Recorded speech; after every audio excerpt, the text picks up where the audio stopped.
Olá, está começando mais um programa do curso de Direito da Faixa. E hoje nós vamos conversar sobre o Estatuto da Cidade com o doutor em Direito da Cidade, Eduardo Domingues. Professor, muito obrigada pela sua presença aqui no estúdio da TV Faixa. E a gente vai começar assistindo aos alunos que nos falaram um pouco de como é viver numa grande cidade.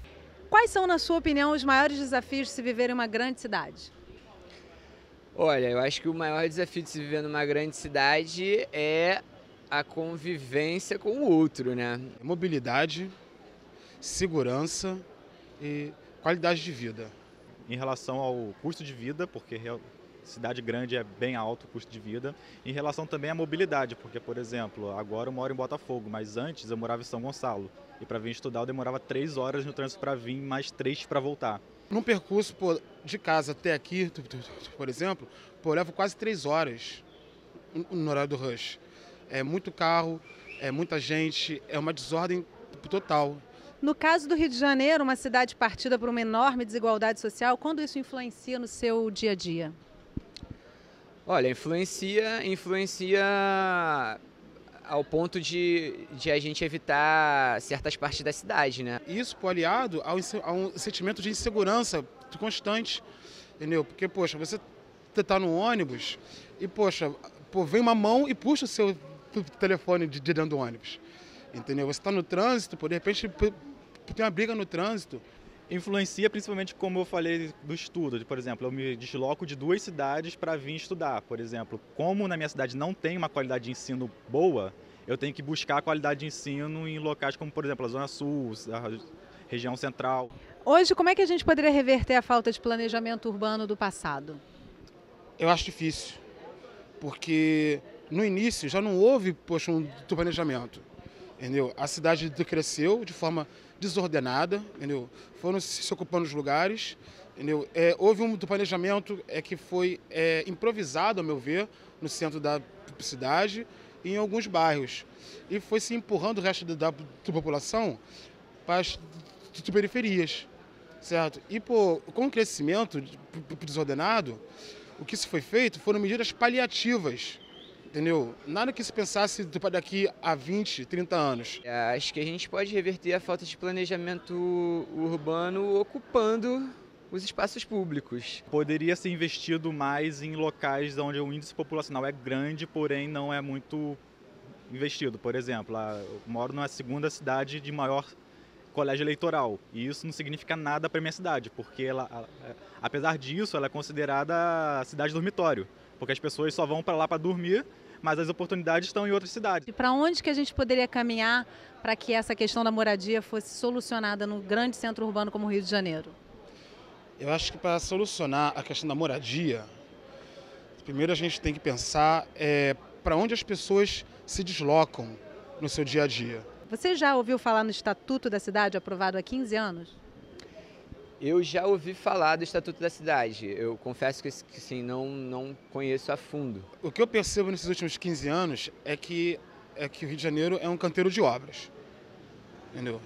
Principalmente por conta de eventos. Eu acho que o Estatuto está sendo colocado em prática, inclusive porque como uma vontade política por trás, as coisas andam com mais velocidade. E creio que não está sendo exercido como deve ser feito. Então, para a gente começar, depois de ter escutado os alunos e toda essa experiência realmente de viver num grande centro urbano, eu queria que você me definisse um pouco o que é o Estatuto da Cidade e o que ele vem buscar resolver.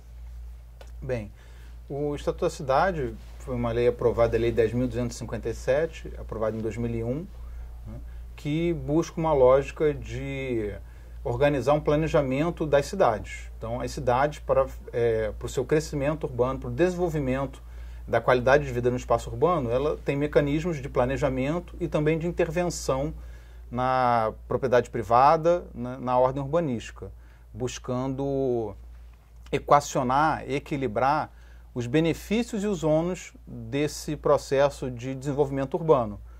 Então, a gente tem instrumentos como o parcelamento, edificação e utilização compulsórios, que é um instrumento que permite ao município obrigar o proprietário a usar o imóvel dele, porque a gente parte de um pressuposto que um imóvel na área urbana, que já a gente imagina que está servida de transporte público, de iluminação pública, de esgotamento sanitário, de segurança, né? Então esse imóvel ele é para ser usado e não para ficar para uma especulação imobiliária ou ficar porque o proprietário não tem conveniência em utilizar, ele ficar abandonado. Então o Estatuto da Cidade permite ao município, através do seu processo de planejamento, da legislação municipal, né, obrigar o proprietário, notificar o proprietário para que ele dê o uso ao imóvel. E se ele não der o uso adequado, o uso determinado pelo plano diretor do município, ele então vai sofrer sanções de aumento progressivo do IPTU e até desapropriação do imóvel.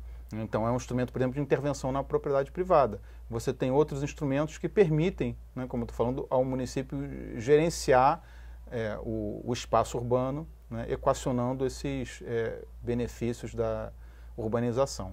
Os alunos trazem as questões de mobilidade, segurança e custo de vida, e você já no começo já traz uma questão da moradia, que foi também o que eu mais vi quando eu fiz uma pesquisa sobre o assunto, né? O Estatuto traz muita questão da ocupação do espaço urbano para moradia e resolução de questões de moradia. O Estatuto também abarca essas questões de segurança, mobilidade. Como é que isso está disposto e o que está disposto objetivamente no Estatuto de uma forma mais prioritária?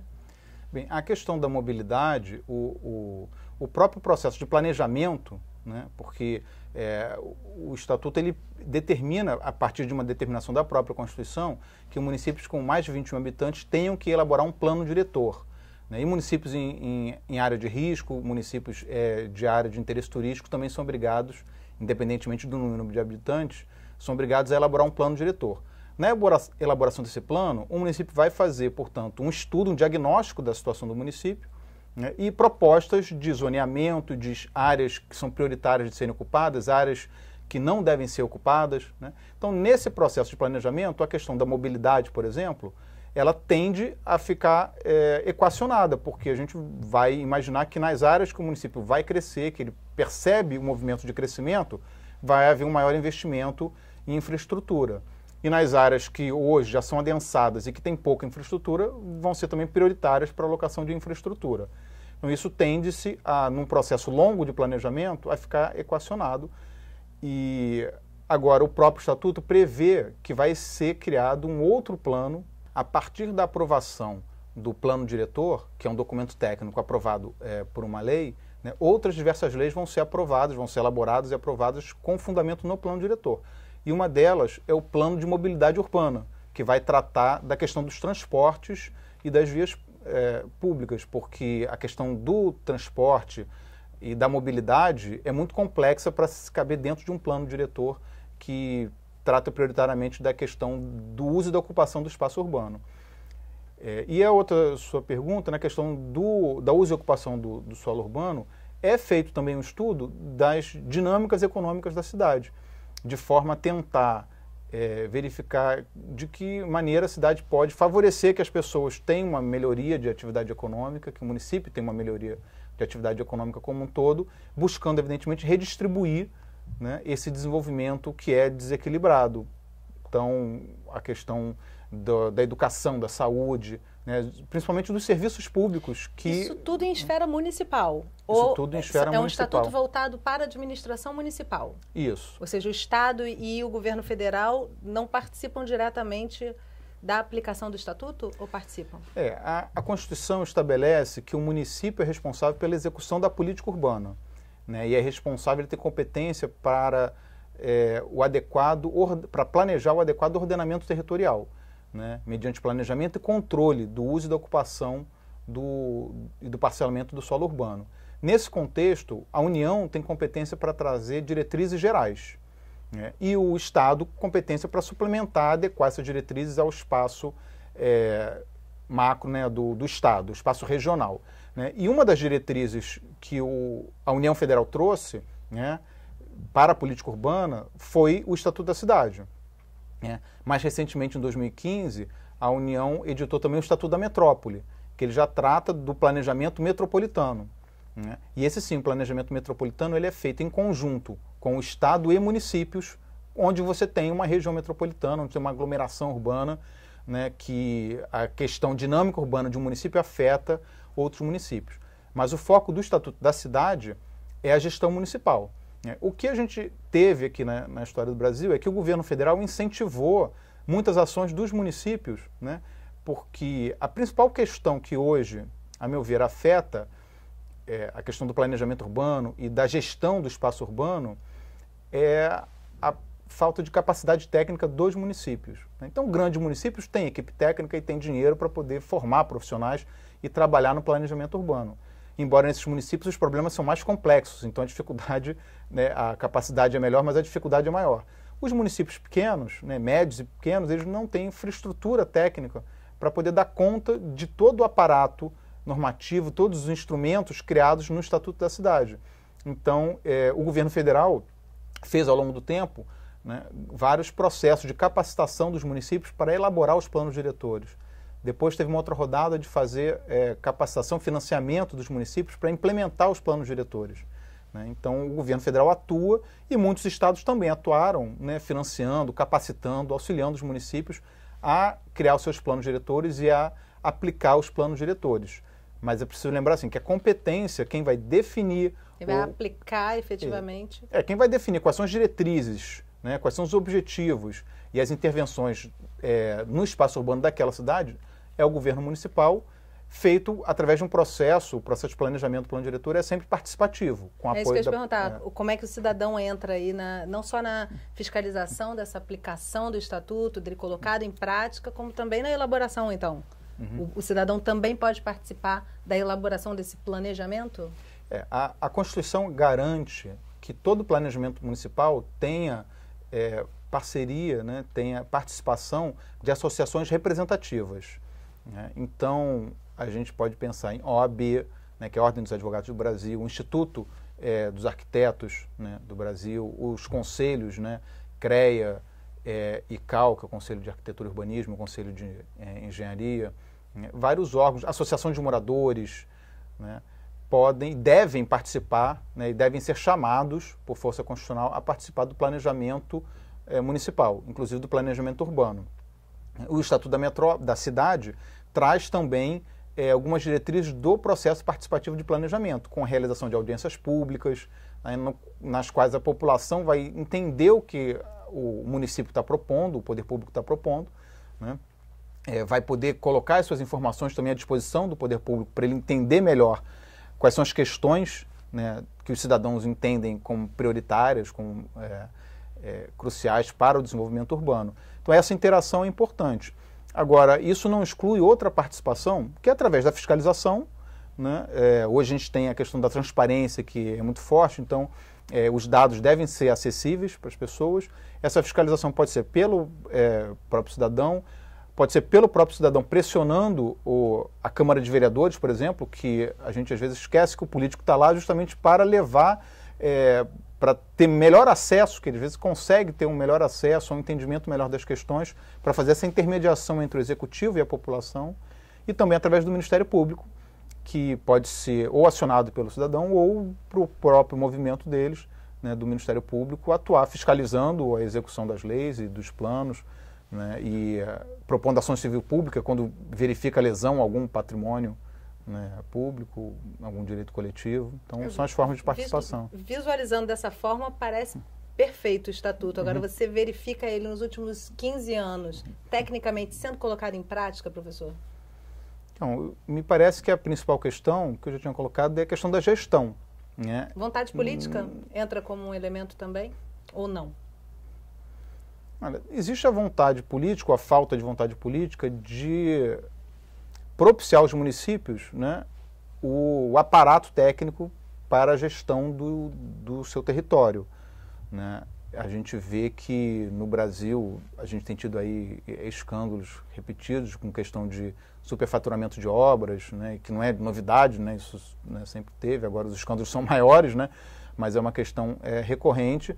E então parece que não existe, de fato, um interesse político em que tenha uma gestão mais profissional, uma gestão mais qualificada, né, desse espaço urbano que vai gerar obras, vai gerar, né, produção de novas cidades, né, de crescimento das cidades. Então isso pode ver por um lado. Né. Agora a gente tem também um desequilíbrio federativo muito grande, com concentração de receitas na União, né, e os municípios com grande competência, por exemplo, para gerir o espaço urbano, mas sem recursos suficientes para isso.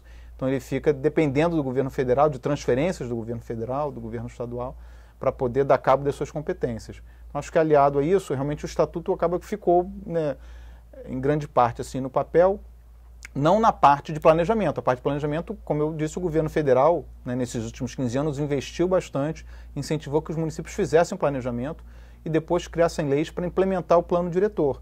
Mas na parte de implementação, né, ele ficou realmente um pouco aquém do que poderia ter sido por conta, a meu ver, não tanto da questão política, mas da falta de capacidade técnica. Que aí a gente pode discutir, que é um outro assunto, se essa falta de capacidade técnica é uma questão de interesse político ou uma questão tributária, financeira, da nossa repartição. Ou tudo isso junto, talvez. Ou tudo né? isso junto. Professora, a gente está chegando no final do programa. Alguma coisa que você queira destacar, algo que seja importante realmente trazer à tona numa conversa sobre o Estatuto? O que você acha que é mais importante para quem está assistindo a gente saber? Uhum. Bem, a gente tem, como eu falei, a Constituição, né, ela traz com bastante força a questão da função social da propriedade, né, e a gente percebe que a função social da propriedade urbana, né, ela é cumprida, né, ela é verificada quando atende às exigências mínimas previstas no plano diretor municipal. Então a gente vai de um comando constitucional que fala da função social da propriedade urbana, né, ele faz um caminho até um plano diretor que vai criar exigências para a propriedade. Ou seja, aquilo que o proprietário urbano pode fazer, não pode fazer, e mais, aquilo que ele ele é obrigado a fazer por força da Constituição, do Estatuto da Cidade, que é uma lei federal, e por conta do plano diretor, que é uma lei municipal. Então, a gente não percebe, às vezes, o quanto isso pode afetar, né, o seu direito individual de proprietário, né, inserido numa coletividade, de forma que o seu imóvel ele tem que atender o interesse também da coletividade, certo? E não percebemos isso. Os proprietários e também os não proprietários, né, ou as pessoas que têm interesse em que os imóveis da cidade, por exemplo, sejam ocupados, sejam usados com a finalidade adequada, né, isso porque para dar um ordenamento, para a gente ter uma qualidade de um ambiente urbano que represente uma qualidade de vida para as pessoas, né, tanto no aspecto ambiental, né, de poluição sonora, de questão da poluição do ar, né, que a gente falou um pouco de transporte, então isso, né, deve ser considerado, tá? Mas também da própria circulação das pessoas na cidade, né, questão do trabalho, da educação, da saúde. Todos esses fatores eles podem estar inseridos no âmbito de um plano diretor, né, e aí me parece que a população, né, deveria despertar um pouco mais para essa importância do instrumento que é o plano diretor e da participação das pessoas na elaboração do plano e da cobrança, né, sobre as autoridades da execução dos planos, né. A gente está tendo agora, nesse ano, né, começou em 2016 e vai ao longo desse ano, a elaboração do plano estratégico da região metropolitana do Rio de Janeiro, e a grande mídia não divulga isso, as pessoas não sabem. Os alunos comentaram nas falas, né, que alguns não entendiam muito, não sabiam o que era o Estatuto da Cidade, ou falaram que existe uma ausência de planejamento. Na verdade, a gente teve bastante planejamento no Brasil e no Rio de Janeiro, só não tem efetividade desse planejamento. Então, me parece que os profissionais do direito, né, os profissionais do urbanismo e a grande mídia deveria trabalhar um pouco mais na divulgação da existência do Estatuto e das possibilidades que dele vêm para a gente gerir melhor o espaço urbano. Acho que fica uma mensagem super importante aí, então, para que a gente possa também tomar posse desse estatuto de fato, né, professor? Para os próximos 15 anos, ele se fazer mostrar de forma mais nítida para toda a população. Quero te agradecer muito a presença aqui com a gente no estúdio da Faixa, foi ótimo conhecer melhor o estatuto. Muito obrigada. Eu que agradeço. E obrigada a você que acompanhou mais essa edição do programa do curso de Direito da Faixa. Eu espero você no nosso próximo programa. Até lá!